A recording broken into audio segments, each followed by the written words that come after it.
पहली कॉलर है कुरुक्षेत्र से सुधा जी, स्वागत है आपका। हेलो। और हमारे मसीहा, हमारी प्यारी सी बेटी बोल रही है बेटा। हाँ जी मैम। मेरी आवाज आ रही है आपको? अब आ रही है आपकी आवाज। अच्छा, ठीक है। हमारी प्यारी सी बेटी और हमारे मसीहा, आप दोनों को हमारा 1001 टाइम सलाम। आदाब। सर, एक मेरी बहुत प्यारी दोस्त है, मेरी आज उनसे काफी टाइम बाद बात हुई है। उनकी तबीयत थोड़ी नासाज रहती है। उनको सर्वाइकल है, शुगर भी है, गैस भी कहते बहुत बनती है, पेट एक बार में साफ नहीं होता, 2-3 बार फारिग होना पड़ता है। तो सर्वाइकल के लिए तो आपकी चारों एक्सरसाइज बता देती हूँ उनको मैं। और शुगर के लिए आपको बताती है जामुन का घोल, तो 2 बार वो, और एक नमक जैतून, जिससे जो है ना कोई साइड इफेक्ट ना हो, और पेट वगैरह भी उनका ठीक हो जाएगा उससे। उनके साथ 6 चीजों का सफूद दूं या 4 चीज वाला जो आज आप बता रहे थे, तो ये बताइए क्या उनको। उन्होंने कहा कि मेरे को जो है ना माइग्रेन है, तो मैंने उनसे पूछा कि माइग्रेन है, सिर का दर्द कैसे होता है? कहते नहीं, मेरे को तो बहुत तेज होता है, और जो है ना आम गोली खाते से ठीक होता है। माइग्रेन नहीं है फिर तो आपको, क्योंकि माइग्रेन जो होता है तो वो तो उनके लिए तो मतलब स्पेशल्स होती है मेडिसिन, और आम नॉर्मल मेडिसिन से आपको आराम नहीं आएगा जी। सही कहा। तो ये सब ठीक है क्या? और दूसरा सवाल, कल सर मैंने पढ़ा था अपनी पोती के लिए, आपसे पूछा था ना, उसकी जो पोरों में है, जो डार्क है बीच में जॉइंट्स की जगह हैंड्स में, तो आपने कहा था कि उनका हीमोग्लोबिन कम हो सकता है। तो हीमोग्लोबिन तो उनका 12-13 रहता है। मैंने आज ही पूछा सुबह, तो मैंने कहा बेटा हीमोग्लोबिन कितना कहने के, अब तो दादी मैंने कराई नहीं, मेरा तो 12-13 13.5 तक रहता है, मेरा तो कभी कम हुआ ही नहीं है आज तक, बचपन से भी। तो और क्या वजह हो सकती है, या द्वारा टेस्ट कराए उसका हीमोग्लोबिन? बचपन से ही है। क्या रोग था? जॉइंट्स में नहीं बताया था आपको, डार्क मतलब कि काले काले वो हो जाती है ना जॉइंट्स से, जैसे मेहंदी लगा रखी इतना का डार्क कलर है, और बाकी हाथ उसका बहुत गोरा है। ठीक है। तो आपने कल बताया था ना हीमोग्लोबिन कम हो सकता है उसका। ठीक है। हाँ देखिए, वो स्किन के रोगों में जहाँ भी ऐसे स्पॉट्स हो जाए या और कोई स्किन का रोग है, तो ज़्यादा अच्छा आपको पता है जो नुस्खा काम करता है वो है अलसी और नमक जैतून का नुस्खा। तो ये लें, आधी से 1 चम्मच अलसी और नमक जैतून 1 चुटकी, और ज़रूरत पड़े तो 2 चुटकी भी ले सकते हैं, दिन में 1 बार या 2 बार। तो ये स्पोर्ट्स ठीक हो जाना चाहिए। और HB करा लिया तो अच्छा है, शक था मुझे कि कम हो सकता है। एक तो ये, दूसरा जो आपकी फ्रेंड को आपने सर्वाइकल की एक्सरसाइज बाकायदा बता दीजिए, चाहे तो अपनी वीडियो बना के उनको भेज दीजिए, और मिलती हैं तो बाकायदा अपने सामने कराइए, और उनसे कहिए कि 10-15 दिन तो लगातार करें, फिर उसके बाद इतना फ़ायदा नज़र आ जाता है कोई आदमी खुद ही करने लगता है। इस एक्सरसाइज का यही एक नियम है कि जब फ़ायदा नज़र आने लगता है तो आदमी खुद करने लगता है। अच्छा, उन्हें जो 4 चीज़ों का ही आप सफूब दें, और अगर नहीं हो तो फिर 7 चीज़ों का सफूब देना, और यानी सौंठ, ये जो मैंने 7 चीज़ों का बताता हूँ उसमें अलसी भी शामिल करता हूँ, सौंफ, सौंठ, जीरा, अजवाइन, धनिया, मेथी और अलसी। तो हज़म में अगर परेशानी है तो अलसी और सौंठ मिलके बहुत अच्छा हाजमा करती है, और गैस पास करती है, एसिडिटी दूर करती है, और सौंफ भी हाजिम है, धनिया भी हमारी लैट्रिन को आगे सरकाता है, और वरम हो तो ये नमक जैतून तो है ही उसको दूर करने के लिए। तो ये आप बिल्कुल सही नुस्खा दिया है, और चेंज करना पड़े तो चेंज कर देना, लेकिन उनसे कहना दिलचस्पी से लें, और इसको भगवान से मदद भी मांगे तो अच्छा होना मुमकिन है जी। छत्तीसगढ़ से हैं सरोज जी, स्वागत है आपका। नमस्ते मैम। जी नमस्कार। नमस्ते रतन साहब। आदाब, जय हिंद, स्वागत आपका। हाँ सर, मैं 2 महीना 5 दिन हो गए आपके यहाँ से काला गोंद खा रही हूँ। वैसे तो मुझे बहुत आराम है। मेरा ना सीधा वाला हाथ ऊपर नहीं होता था, उसमें ना मेरा ठीक हो गया, काफी आराम है। कमर दर्द भी चला गया, बस घुटनों का दर्द है, सीढ़ी चढ़ते उतरते वक्त दर्द देता है।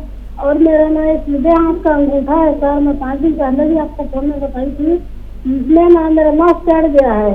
इतना तकलीफ है, मैं आटा नहीं लगा सकती, लोटा भर के पानी नहीं खा सकती। और इसको क्या बोलते एलोपैथिक के डॉक्टर पास गए थे तो इस तरह में नस चढ़ा हुआ आया है। 10 दिन की दवाई दिए थे उन्होंने, तो दवाई खाते तक ठीक था, दवाई ठीक खत्म हो गया तो फिर से दर्द वापिस आ गया अंगूठे में। इसको क्या करूँ सर, मैं बहुत परेशान हूँ जी। अंगूठे की जो नस पे नस चढ़ गई है, पैर के अंगूठे जी जी। और देखिए, अगर चाहें तो उन डॉक्टर से और भी दवाई ले सकते हैं जिनकी दवा देने से अंगूठे में फ़ायदा था। और ये नुस्खा ना छोड़ें, क्योंकि इससे आपको 75% फ़ायदा हो चुका है या उससे भी ज़्यादा। तो ये दवा धीरे धीरे, आपको मालूम है, काम करती है। गौंसिया धीरे धीरे काम करता है और फौरी तौर पर फ़ायदा के लिए आप कोई भी दवा इसके साथ इस्तेमाल कर सकते हैं। आपको बहुत जल्दी पूरा ठीक होना आपका मुमकिन है। जी। लखनऊ से हैं आफरीन, स्वागत है आपका। अस्सलाम वालेकुम मैम। वालेकुम अस्सलाम मैम, कैसी हैं आप? हम ठीक हैं, आप कैसी हैं? अल्हम्दुलिल्लाह, अल्लाह का शुक्र है। अस्सलाम वालेकुम हकीम साहब। वालेकुम सलाम। आप कैसे हैं? सब खैर है, अल्लाह का बड़ा एहसान। आप बताएं। जी हम बता रहे, कल हकीम साहब से बात हुई थी हमारी मैम। पहली बात तो मेरी कल पूरी बात हो नहीं पाई थी, फोन कर गया था। अभी भी बात पूरी हो जाए तभी फोन कर होना चाहिए। ठीक है, बात पूरी कर लीजिए। ठीक है मैम, कल जो बात हुई थी पूरी बात हुई नहीं, हो नहीं पाई थी। तो जैसे हमने आप बताया था कि हमें ये दिक्कतें हैं, वो तो पता है, आपको फिर से बताना पड़ेगा। नहीं, अब तो याद नहीं है मुझे। जी याद है। तो हमने जी आपने मैम आपने कहा ठंडी चीजें खाते, ठंडी चीजें खाने का शौक तो मैम बहुत है, जो बात है। लेकिन जब से इलाज शुरू किया, एक बूंद ठंडा पानी तक नहीं पी रहा। तो जब ठंडा पानी नहीं पी रहा, जो कि इतनी गर्म हो रही है, तो ठंडी चीजें तो बिल्कुल छोड़ रखी हैं। क्योंकि परहेज ज्यादा जरूरी है, जितना दवा जरूरी है उतनी परहेज भी है। इस चीज को हम भी मानते हैं मैम। और हकीम साहब, जैसे आपने कहा पर्दा, ये पर्दा क्या है, हम भी यही जानना चाहते कि मतलब समझ में आता है। हम एलोपैथिक दवा भी करते हैं, उसमें भी हमें यही होता है, समझ में नहीं आता, हम करके वो थक चुके हैं। तब हमने सोचा आपकी दवा करें, और समझ में नहीं आता कि ये दिक्कत मेरे क्या है क्या नहीं। वो पर्दा क्या है वो भी हम भी जानना चाहते कि वो पर्दा आखिर है क्या चीज। जितनी दिक्कत थी हमने आपको वो सब बता दी है। पर्दा नहीं समझा मैं। पर्दा जी, पर्दे के बारे में मुझे बिल्कुल याद नहीं। जी हेलो मैम, पर्दे का क्या सवाल है आपका? ये नहीं, हकीम साहब ने जैसे कहा था कि कोई चीज का पर्दा है जो मतलब दवा असर नहीं कर रही है। अच्छा, कोई बात छुपा रही है या कोई गलती कर रही है। आप अपनी परेशानी जरा एक बार दोबारा बता देंगी? जैसे हमको नजला है, ठीक है, तो नजले के लिए हम साफी समझना आपका नुस्खा ले रहे हैं। और पैर बहुत सुन हो जाते सर्वाइकल में, तो सर्वाइकल है तो सर्वाइकल के लिए तो हकीम साहब की एक्सरसाइज कर रहे हैं। और मेरे पैर बहुत सुन हो जाते, बैठे बैठे भी सुन हो जाते, वैसे भी।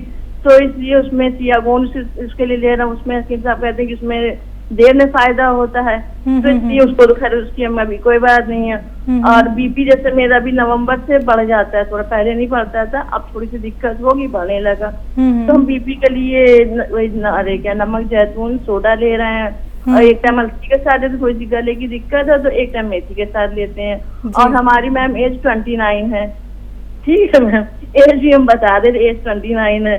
तो और ये नमक जो वो क्या नाम है उसका, हाँ जैतून का सिरके का भी हमने नींबू और क्या बोलते हैं अदरक और लहसुन वाला बनाया है। तो एक टाइम वो भी ले लेते हैं 3 चम्मच दिन में। बस इतना ले रहे हैं मैं जी। पता नहीं मैंने क्यों कहा था पर्दे के बारे में, मुझे याद नहीं रहा। दरअसल इतने सवालात आते हैं। और देखिए, अगर फ़ायदा जारी हो गया,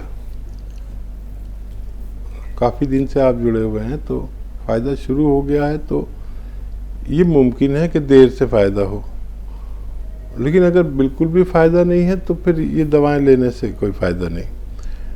तो देखें आपको किस मर्ज़ में कितना फ़ायदा है, और बदपरहेज़ी भी हो जाती है कभी कभी, कभी कभी की तो कोई बात नहीं, लेकिन मुस्तकिल ना हो। और आप तो बहुत अच्छे वीवर्स हैं, आप खुद फैसला कर सकते हैं कि आपको कितना फ़ायदा है और कितनी दवा और लेनी चाहिए और या नहीं। और बस जुड़े रहिए, मशवरा लेते रहिए, बस मशवरा दे सकते हैं। फ़ायदा अल्लाह के हाथ में है, उससे मदद मांगनी है, ऊपर वाले से मदद मांगें और फ़ायदा उठाएं। जी, दिल्ली से हैं दयावती जी, स्वागत है आपका। नमस्कार मैम। नमस्कार मैम। नमस्कार भाई साहब। आदाब, जय हिंद, स्वागत है आपका। थैंक यू भाई साहब। शारदा बेटी बहुत प्यारी लग रही है, बहुत सुंदर बहुत सुंदर लग रही है। शुक्रिया शुक्रिया शुक्रिया मैम।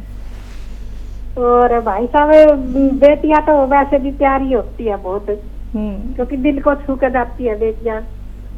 और शारदा बेटी तो वैसे भी सुंदर है, तो सुंदर तो लगेगी। और हमारा तो इतना जुड़ाव हो गया ना शारदा बेटी से कि बहुत ज्यादा जी। और भाई साहब मेरे 2 क्वेश्चन भी है जी। एक कि मेरा ये नाती है, इसके गले में ना अंदर छोटे छोटे फाले से हो गए, मतलब गले में टॉन्सिल बोलते हैं वे। टॉन्सिल्स, अच्छा। कितना बच्चे की उम्र है? 8 साल है। और भाई साहब ये भी बात सही है कि हम हमारा तो शरीर ऐसा है ना, हम तो पानी पीते हैं ना, हम उससे भी मोटे हो जाते हैं। कितना भी कंट्रोल कर ले, खूब अदरक लहसुन सब्जी में डाल के खाते हैं, सब कुछ करते हैं। और एक चमत्कार और भाई साहब, मैंने शुक्रवार में ना मेरी बेटी ऑफिस जावे और उसके पानी बोतल में मैंने नमक जैतून डाल दिया और बेटे की बोतल में भी नमक जैतून डाल दिया, और वो नाती स्कूल जाओ तो उसकी बोतल में भी डाल दिया। तो नाती ने तो आस्ती बता दिया कि आपने हकीम साहब का नमक जैतून डाल कर दिया ना मेरी बोतल में। वो तो पिछाड़ लेता है, और बेटी नहीं पिछाड़ पाई। और वहाँ किसी ऑफिसर ने पी लिया वो पानी, मतलब रखा था उसके पास में, अच्छा, बैंक में। तो उसने फिर संडे को फोन करके पूछा कि आपके पानी में खारा था, लेकिन आपका पानी पीने से ना मेरे पेट में कुछ तकलीफ थी तो वो दूर हो गई। तो आपके पानी में ऐसा क्या था? तो फिर मेरे से कहने लगी, मम्मी मेरे बोतल में खारा पानी क्यों था? क्या अपना फिल्टर खराब हो गया? मैं बोली नहीं। तो मैं बोली बताओ क्यों था? तो बोली एक सर ने पी लिया, वो सर ऐसे ऐसे कह रहे कि आपका खारा पानी टीवल का होगा, इसलिए मेरे पेट का ना सिस्टम थोड़ा अच्छा हो गया। फिर मैंने बताया, मैं उसमें नमक जैतून डाल दिया था मैंने। तो फिर कह रही सर मेरी मम्मी ने कुछ नमक डालते हकीम साहब का, तो उससे आपको आराम होया है। जी। और बेटा और बेटी तो बता ही नहीं पाए कि उसमें नमक जैतून है, और नाती ने पिछाड़ लिया कि आपने नमक जैतून डाला हकीम साहब। वो तो आती बोलने लग गया कि आप मेरे स्कूल में भी डाल कर देते हो, मैं घर पर पी लेता हूँ। तो ये ऐसे ऐसे चमत्कार हो जाते हैं बहुत ज्यादा। जी, वाकई ये तो बड़े खुशी की और हंसी की बात है, और ये मैं भी करता हूँ। और मैंने बताया ना कि वो घर की मुर्गी दाल बराबर जो होती है, वो अगर मेरे घर वाला कोई मेरी दवाओं से को नहीं खाता तो मैं भी यही कर देता हूँ चुपचाप। और मेरी जो पोती है वो तो आती है मेरे पास और अपनी बोतल लाती है कि इसमें नमक जैतून डाल दो। तो मैं, क्योंकि वो 5 साल से ज़्यादा की है, तो मैं आधी चुटकी उसमें डाल देता हूँ। तो रोज़ आती है कि मेरा ज़रा पेट वेट ठीक रहता है और मुझे परेशानी नहीं होती। वो तो डलवाती है, उसको तो आदत पड़ गई। तो ये बच्चे शायद आपका नाती और मेरी पोती, ये बड़े होके इन नुस्खों को ज़रूर आजमाएंगे, हमारे बाद इन लोगों को याद रहेंगे। और ये आने वाली नस्ल अगर हमारे से साथ जुड़ जाए तो वाकई ये यूनानी से लोग बहुत फ़ायदा उठाएंगे। और ये आपने एक तरह से अच्छा ही किया कि बच्ची की उसमें डाल दिया। वैसे बच्चे ना इस तरह की दवाओं से बचते हैं जो रॉ मटेरियल है, और वो टैबलेट उन्हें खिला दो, इंजेक्शन लगवाओ तो यूं ही लगवा लेते हैं, और ये इसके आदी नहीं है। काश ये लोग आदी हो जाएं तो फिर बहुत सारे रोगों से सुरक्षित रह सकते हैं। जी।